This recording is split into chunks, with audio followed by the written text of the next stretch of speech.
Selamat datang di Cuan Community. IHSG hari ini melemah 0,8%. Tutup di 6545.85 ya, masih melemah sih. Meskipun candlenya cenderung doji ya, tapi tetap lower high lower low. Dan tadi sempat turun ke bawah 6,5 lagi, jadi masih tetap hati-hati sih. Saya masih tetap pilih stay safe dulu aja ya. Karena kalau kita lihat di candle weekly ini masih inside bar sih. Dua candle sebelumnya breakdown tekes, breakdown 6,5, kemudian minggu lalu berhasil naik lagi ke atas 6,5, dan hari ini sementara sampai penutupan di hari ini, di hari Selasa 11 Maret itu masih stay di atas 6,5. Mudah-mudahan sih bertahan ya di atas 6,5, karena kalau sampai ke bawah 6,5 lagi tutupannya terutama itu makin besar peluang IHSG untuk lanjut ke tidaknya nutup gap kecil di daily 63 6175 ini sih. Kurang lebih kayak gitu ya. Tapi di tengah market yang lagi bearish ini juga tetap masih ada beberapa info menarik, beberapa pengumuman menarik, terutama dividen. Terutama dividen.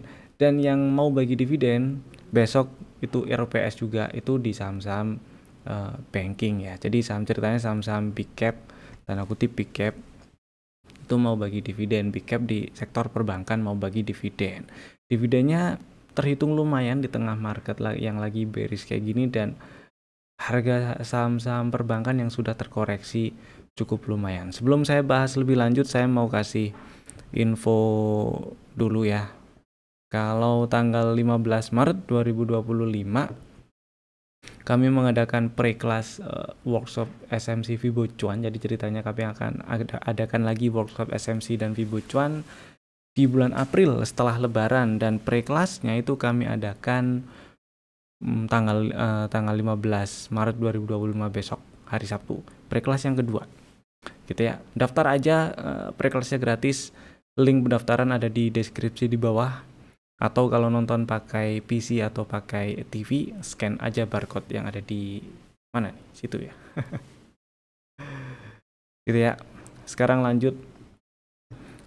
Beberapa saham yang akan bagi dividen, saham perbankan terutama. Yang pertama itu BBCA. Nah sih, ini si BCA ceritanya akan RUPS besok tanggal 12 Maret 2025 ya. Memang dari BCA-nya sendiri dia nggak kasih tahu besaran, atau dia belum sebut besaran pastinya dividen yang dibagikan itu berapa, atau berapa persen dividen payout ratio-nya. Tapi BCA-nya sendiri bilang kalau angka atau nominal dividennya itu dia janji akan naik tiap tahun gitu ya, kecuali di COVID yang kemarin itu dia nggak naik karena memang labanya turun gitu sih. Dan kita tunggu besok keputusan resminya berapa persen itu besok pas waktu RUPS. Yang jelas sih tetap menarik sih ya, tetap menarik. Dan kalau kita lihat BCA yang sudah terkoreksi lumayan, itu makin menarik sebenarnya bagi yang incer banking. Kemudian pertanyaannya, kira-kira enaknya beli di berapa, atau enaknya beli saham yang mana buat diincer gitu ya. Oke, karena ini masih bahas BCA. Kalau lagi incer BCA nih, strukturnya kan udah nggak uptrend ya setelah breakdown 8775 tuh ya. Kemudian di agak bawah 8350 itu ada area order block yang belum dites. Kemudian di atasnya sedikit ada area supply, area order block yang juga belum dites. Jadi kalau misalnya naik, ada kemungkinan, dan kemungkinan cukup besar kalau harga masih merespon area sekitar ya 9200-an, 9250 sampai 9400 berapa tuh ya? 9575. Itu sebagai area resisten. Jadi kalau misalnya lagi incer BCA, saya akan pilih ngantri di sekitar 8350 atau 8400 lah ya, di area itu sih. Atau strateginya ini Jadi gini, ini kan market lagi bearish ya, jadi tetap hati-hati, apalagi ada yang namanya dividend trap. Itu sih. Nah, untuk antisipasi dividend trap itu ada baiknya belinya itu di area-area supply atau area-area support. Dan di sini ini ada imbalance nggak sih? Oh enggak, ya di sini kalau di BCA itu area order block yang belum dites ada di 8350 dan akan sangat menarik kalau misalnya dapat barang di situ. Kalau misalnya saya pokoknya beli BCA, saya pokoknya pengen beli BCA di harga sekarang nih 8900-an. Boleh nggak? Boleh, dengan catatan ya boleh-boleh aja sih, dengan catatan nggak terlalu jauh dengan harga pembelian terakhir atau average yang ada di Porto ya. Atau kalau mau atau untuk pembelian pertama gitu misalnya nggak ada barang sama sekali ya silakan. Itu sih. Yang jelas sih sepertinya nggak di kondisi market yang lagi masih bearish kayak gini, sepertinya masih kurang tepat kalau misalnya beli cuman untuk incer dividen besok tok terus dijual. Nah itu agak hati-hati tuh. Ada baiknya dibeli terus kemudian di hold dan ditunggu swingnya, itu sih. Otomatis belinya juga nggak bisa langsung ngebom juga sih ya. Dan berikutnya BBRI. Kira-kira BRI gimana nih? Layak dibeli atau enggak? Oke, kita bahas sekarang. Ceritanya si BRI sih masih nggak terlalu berbeda ya.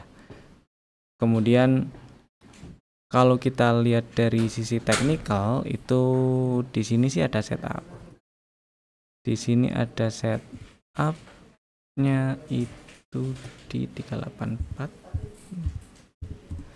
Nah, area belinya saya akan pilih area 3600 3470-an sih.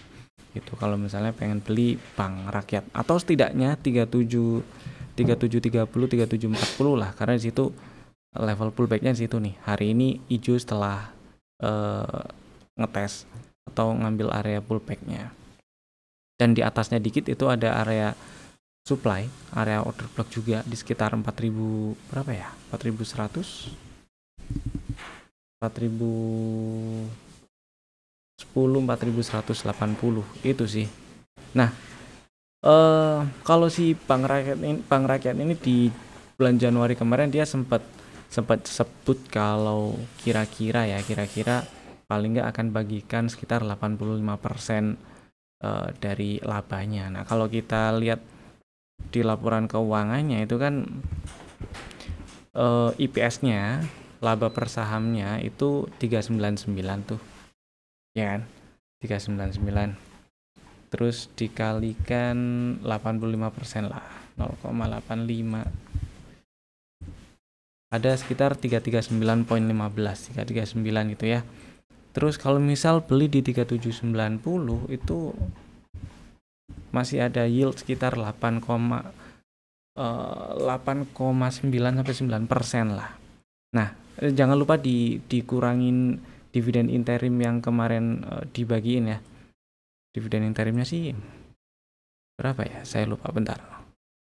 Interim yang kemarin dibagikan itu 135, berarti ya berapa tadi? 339 dikurangi 135 masih ada 200-an. Itu sih ya.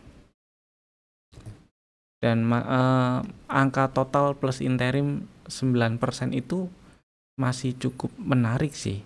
Apalagi kalau misalnya dapat barang di 3600 bisa 9% tuh. Kalau di 3790 kan 8,9% ya. Dan ingat, market masih belum enak banget, jadi hati-hati dividen trap. Dan ada baiknya belinya itu kalau si banking ini dibeli kemudian disimpan dan cari area beli berikutnya kalau misalnya masih turun, atau kita tunggu kesempatan dividen yang berikutnya untuk diakumulasi gitu ya. Mudah-mudahan sih ini rebound, karena ini sudah ada tanda-tanda atau sinyal rebound sih. Cuman ya selama belum berhasil naik dan tutup ke atas 4380 masih tetap strukturnya downtrend. Itu. Next ada apa? Bank Negara.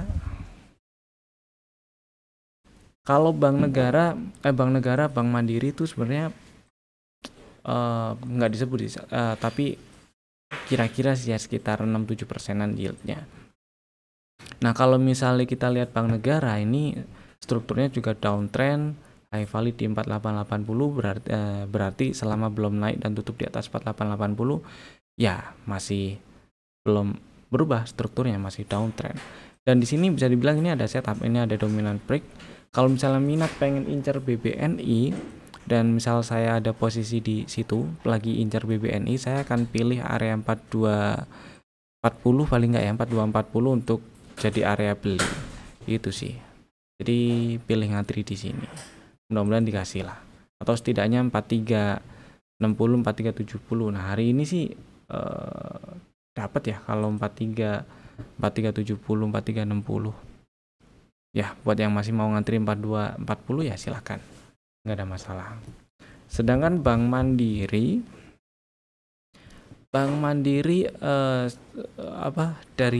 dari strukturnya ini juga masih downtrend kok, masih downtrend dan belum ada setup malah.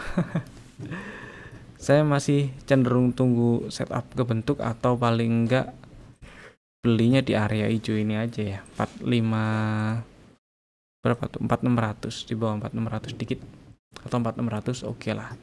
Sebenarnya sih lebih pengen tuh kalau misalnya saya ada di posisi lagi pengen beli Bank Mandiri. Setidaknya incer area 3760, kok 3760 sorry, di bawahnya lagi tuh sih 3760 nya. Ini high di 300, yang ini low 3. Oke. Jadi setidaknya 4300 lah.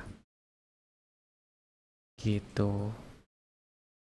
Nah, itu hijau yang bawah ya. Nyampe atau enggak dalam waktu dekat kita akan lihat. Yang jelas kalau ini naik, area supply terdekatnya atau area yang memungkinkan jadi resisten tuh di sini nih. 5550-an. 5300, 5500-an. Itu ya. Saya kasih warna merah. Nah, gitu sih.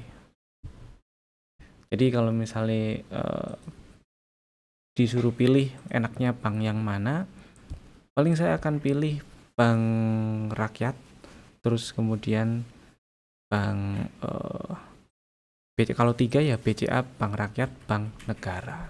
Dari si teknikal Bank Negara paling oke sih. Itu paling. Next, BTPS. Nah, kalau udah ada BTPS, dari si teknikalnya BTPS paling oke karena ini BTPS udah naik, sempat breakout high value-nya, berarti ada change of character. High value-nya 975 udah di breakout, berarti strukturnya udah nggak downtrend dan ini juga ada kemungkinan bagi dividen yang lumayan. Jadi strateginya kalau misalnya pengen incer si BTPS, ngantri 925, 890 boleh. Stop loss-nya sih kalau close di bawah 860 ya. Itu. Mudah-mudahan berhasil lanjut ke 1200 target TP2 dari setup yang udah kebentuk. Itu sih. Jadi kalau misalnya suruh milih lagi, udah ada BTPS, yang paling oke sih BTPS dari sisi teknikalnya ya. Kemudian si BNI, terus Bank Rakyat, terus BCA. Bank Mandiri, opini saya pribadi, saya cenderung wait and see dulu lah gitu ya. Terus kemudian kita bahas saham yang masih ada di dalam watchlist. Yang pertama ADMR. Si ADMR terakhir masuk rekomendasi tanggal 11 ya, 11 Maret 2025. Ngantri di 780 belum dapat barang, nah saya pilih antri situ aja dulu sih. Supaya stop lossnya nggak terlalu jauh, karena stop lossnya kalau close di bawah 705, jadi antriin dulu situ nggak apa-apa di 780. Kemudian yang berikutnya ada PSHB. Nah kalau PSHB udah dapat barang nih, ngantri di 246 udah dapat barang karena hari ini sempat turun sampai ke 240 dan tutupan di 244. Jadi ya udah dapat barang, disimpan dulu selama nggak tutup di bawah 206 masih aman lah ya. Atau buat yang kemarin pasang di dua level 246 dan 224 ya sisa 224-nya belum dijemput. Gitu sih. Mudah-mudahan lancar ke target TP1 di 332. Dan berikutnya ada GCTL. Ini juga udah dapat barang ya, kan ngantri di 1040 tuh, rekomendasi beberapa hari yang lalu. Stop loss kalau close di 1000 atau lebih bawah. Jadi di hold dulu selama nggak turun ke bawah 1005, nggak tutup di 1000 atau lebih bawah, masih aman. Target TP1 1120, TP2 di 1190.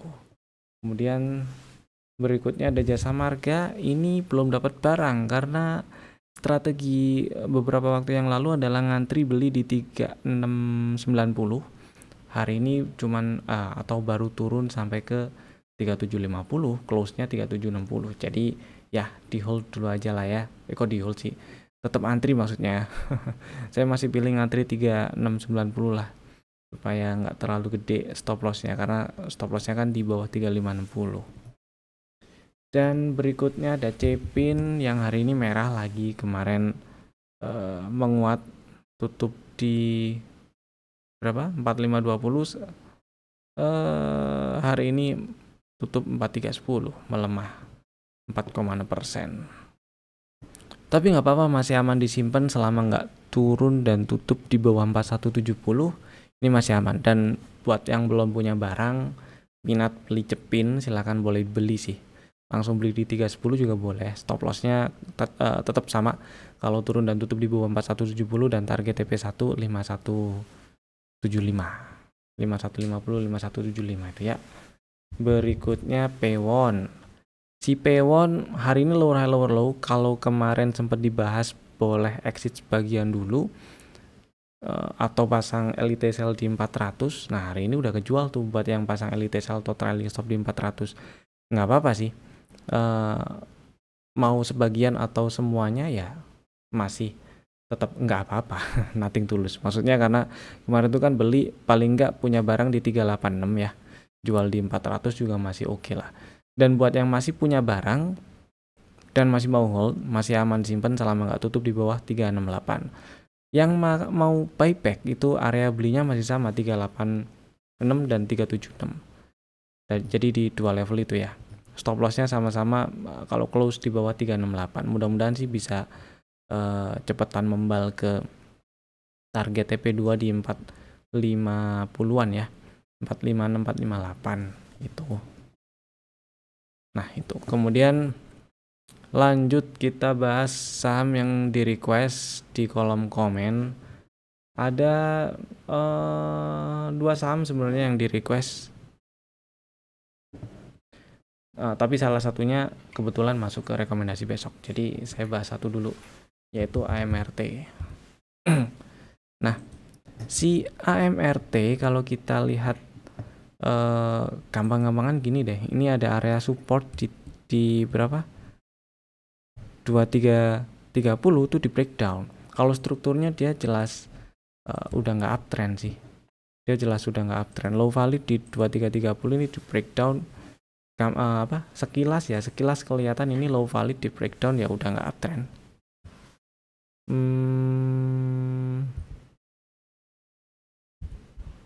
Ya 2330 di breakdown ya udah nggak uptrend. Jadi di sini si AMRT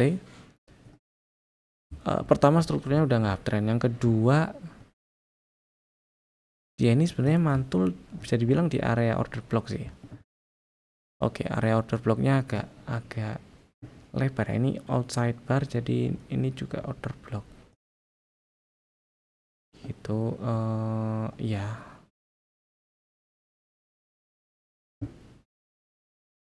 Nah gitulah. Nah karena mantul di area order block dan ada peluang rebound, tapi selama dia belum berhasil naik ke atas 2590 berarti belum ada tanda retracement yang lebih enak gitu ya. Dan ya baru ada setup juga kalau minimal tutup di atas 2520. Jadi ini baru mantul atau baru ngetes area order blocknya aja sih. Tinggal tunggu setupnya kebentuk karena udah downtrend ya, karena udah nggak uptrend strukturnya maksud saya. Jadi kecuali strukturnya masih uptrend, nyampe area order block langsung hajar boleh. Enak risikonya win rate-nya cukup tinggi, tapi karena sudah nggak uptrend maka saya akan pilih tunggu ada setup kebentuk dulu sih ya, gitu paling. Kalau misalnya tetap pengen beli atau udah punya barang malah level yang dipantau ya 2000 lah, jelas ya, 2080 atau 2000 sekalian, ke 2000 atau lebih bawah dari itu ya udah exit. Itu sih, mudah-mudahan sih berhasil naik, ambil inducement di atas atau naik ke atas 2590 gitu. Kalau naik ke atas 2590 berpeluang naik lebih tinggi, ngetes area supply yang di atas ada di 2970 3000-an. Itu sih, mudah-mudahan menjawab ya. Lanjut, requestan yang kedua kita bahas nanti di saham rekomendasi. Dan sekarang kita bahas rekomendasi saham untuk besok hari Rabu 12 Maret 2025. Ada 3 saham, Bapak Ibu bisa masukin ke dalam watchlist jika belum ada. Harusnya sih udah ada ya, karena pernah masuk rekomendasi. Dan bisa langsung bikin ordernya sekarang juga, tentunya menggunakan fitur Smart Order bagi yang belum pasang order. Saham pertama itu ada CMNT. Saham yang pernah masuk rekomendasi beberapa hari sebelumnya sih. Strateginya waktu itu ngantri di 800 dan ini masuk rekomendasi karena naik, ambil inducement dan bikin setup CB1. Jadi strateginya buat yang minat silakan beli, bikin order belinya di 800 dan target TP1 di 935 itu bersinggungan dengan area supply, area order block juga. Kemudian stop lossnya kalau close di bawah 740 gitu ya. Saham kedua ada ERA. Si ERA hari ini melemah 5,7% sih. Tapi masih di dalam range candle tanggal 6, jadi inside par. Dan beberapa waktu yang lalu, tanggal 20 Februari tepatnya, tutup di 390, jadi bikin setup CB1. Dan karena udah ada setup CB1, terus naik sudah ambil inducement juga, jadi berpeluang naik lebih tinggi ya. Maka bisa dibikin strateginya. Buat yang minat beli ERA, silakan ngantri di 350. Saya pilih di 350 dan 330 sih, supaya risikonya gak terlalu gede karena stop lossnya kalau close di bawah 312 itu. Dan target TP1 438, target TP2 itu di atas 476 di 515 sorry. Nah 476 ini high validnya, kalau breakout 476 malah berpeluang bikin atau nyamperin target full cycle-nya ya. Itu sih, berpeluang stay di atas 500 kalau breakout 476. Tapi ke target TP1 dulu di 438 udah lumayan. Kalau order beli di 350 disamperin gitu ya. Dan target lagi. Saham berikutnya ada TINS. Saham yang masuk rekomendasi beberapa hari yang lalu, 2 hari yang lalu atau ya. Strateginya itu muncul karena TINS berhasil tutup di 10.15 dan ada setup CB1. Jadi buat yang minat beli TINS silakan ngantri di 950. Stop loss kalau close di bawah 880 dan target TP1 masih di 1100. TP2-nya 30-an. Gitu. Itu tadi 3 saham pilihan kami. Bapak Ibu bisa langsung bikin ordernya sekarang juga menggunakan fitur Smart Order. Dan terima kasih telah tonton video ini dari awal sampai selesai. Saya Evan, sampai jumpa lagi di video kami berikutnya. Dadah.